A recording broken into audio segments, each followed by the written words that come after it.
The F-14 was a very simple build, and as such I don't really have a whole lot to talk about for this segment. I just built it according to the directions for almost all of it. The only thing I did different was, instead of using this weird system they had for nose weight, I just shoved a bunch of tungsten putty up into the nose. I just kind of hoped that I had enough to keep the nose down, and I didn't really do any testing or anything, but it ended up working out. So I honestly can't tell you how much you got to put in, but it's pretty considerable.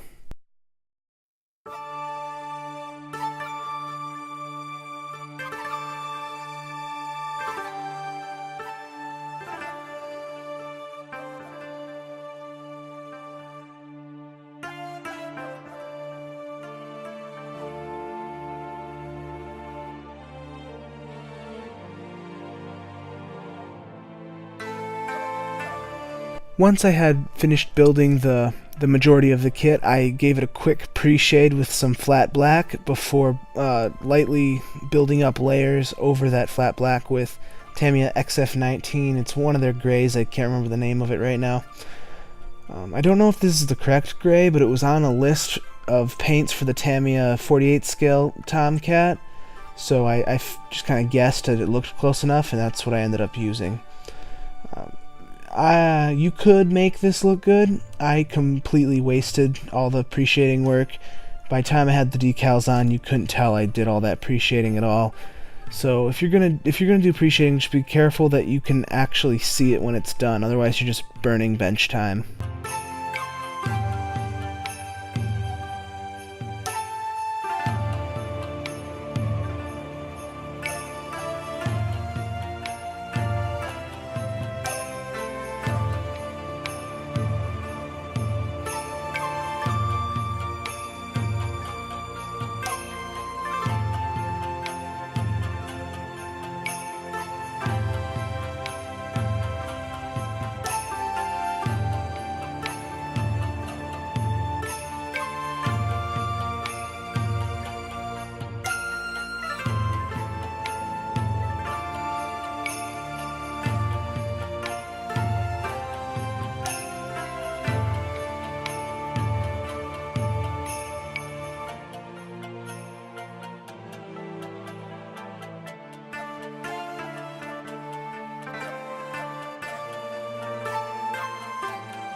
With the main color all done, I've turned my attention to the cockpit. I first painted all the cockpit pieces with Vallejo, I believe that's light gray.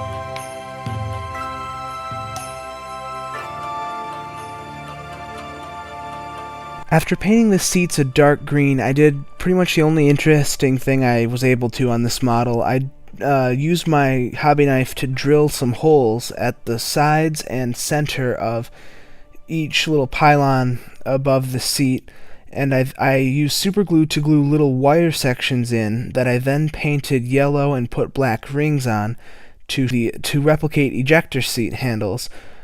This added a lot, I think, to the end result and helped busy up a pretty empty cockpit that is very visible on the finished model.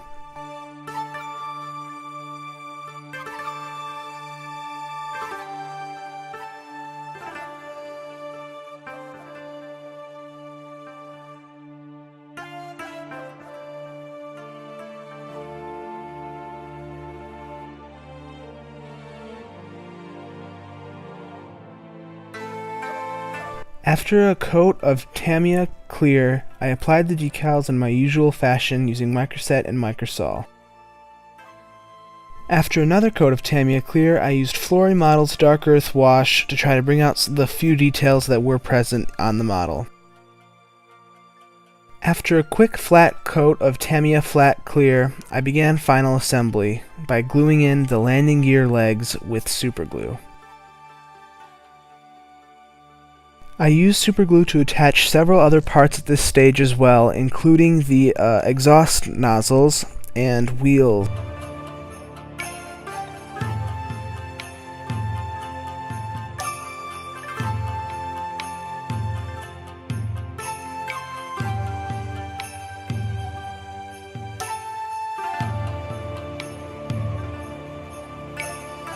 I used a sharpened toothpick to apply the crystal clear glue to hold the canopy in place. And with that, the build is done.